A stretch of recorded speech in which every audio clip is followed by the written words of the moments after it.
मित्रों, पांचों पांडवों ने अपनी जिम्मेदारी खूब बढ़िया से निभाई। आपसी प्रेम के कारण जहां भी रहे हमेशा सुखी रहे। वेदों सहित हिंदू धर्म के कई ग्रंथों में बताया गया है कि एक आदर्श परिवार कैसा होना चाहिए।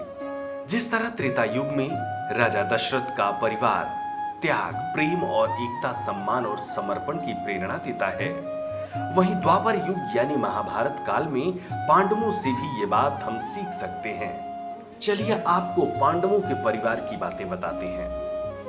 पांडवों के परिवार में मां कुंती के 3 पुत्र युधिष्ठिर, अर्जुन और भीम थे। वहीं नकुल और सहदेव माद्री के बेटे थे। कुंती ने पांचों भाइयों में कभी भेदभाव नहीं किया, सभी को बराबर प्रेम किया। पांडव अपनी मां कुंती की हर बात मानते थे। सभी भाइयों में आपस में प्रेम था और हर भाई को अपनी जिम्मेदारी का ज्ञान भी था। इन्हीं कारणों से पांडव जहां भी रहे हमेशा सुखी रहे। पांडवों में एकता होने से ही उन्हें जीत मिली, इसलिए परिवार में एकता का होना बेहद जरूरी है। जिन परिवारों में एकता और ऐसा समर्पण भाव नहीं होता है, वहां अक्सर झगड़े होते हैं, अशांति और बिखराव की स्थिति भी बन जाती है। अब ऐसे में हमें पांडवों से क्या सीखना चाहिए? सबसे पहले तो समर्पण और प्रेम। पांडवों में एक दूसरे के प्रति प्रेम और समर्पण का भाव था।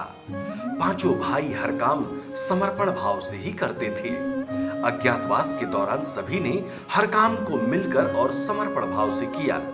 उनमें प्रेम नहीं होता तो अपने अपने अधिकारों के लिए लड़ाई होती और आपस में फूट पड़ जाती।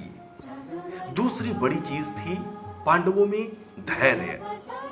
धर्मराज युधिष्ठिर और अर्जुन शक्तिशाली होने के बाद भी धैर्य रखते थे। भरी सभा में अपमानित होने के बावजूद पांचों पांडवों ने धैर्य से सब कुछ सहन किया।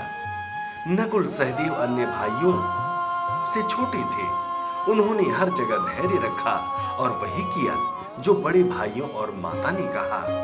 तीसरी बड़ी चीज है सम्मान। पांडवों में आपस में एक दूसरे के लिए सम्मान था।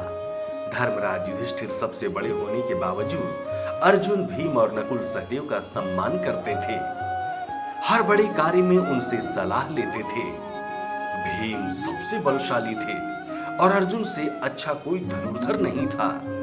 इसके बावजूद इन्होंने सभी भाइयों का सम्मान किया और कभी खुद पर अभिमान नहीं किया। अगली बड़ी बात जो इन पांचों भाइयों में थी वो थी जिम्मेदारी। मित्रों, सभी भाइयों ने अपना अपना काम जिम्मेदारी से किया। हर भाई को अपने कर्तव्य का ज्ञान था, किसे क्या करना है, सभी की जिम्मेदारी तय थी। इसी वजह से पांडव जहां भी रहे सुखी रहे।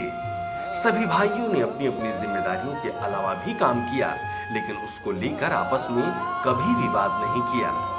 और अंत में जो सबसे बड़ी बात थी, एकता।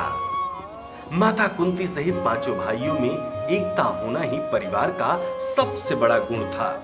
कुंती ने माद्री के पुत्र नकुल सहदेव से कभी वैर भाव नहीं रखा। सभी बेटों को एक समान रखा और एकता की ही शिक्षा दी। इसलिए इनमें कभी आपस में लड़ाई नहीं हुई। मित्रों, एक साथ परिवार रहे। आज जिस विघटन की परिस्थितियों से समाज गुजर रहा है, ऐसे में जरूरी है कि महाभारत काल की ये सीख हमें हमारे परिवार को जोड़कर रखे। हमें इन सभी बातों का परिवार में विशेष ध्यान रखना चाहिए। जय श्री कृष्ण। सब्सक्राइब करें टोटल भक्ति को। अब हमारे वीडियोस को सबसे पहले देखने के लिए बेल आइकन को दबाना ना भूलें।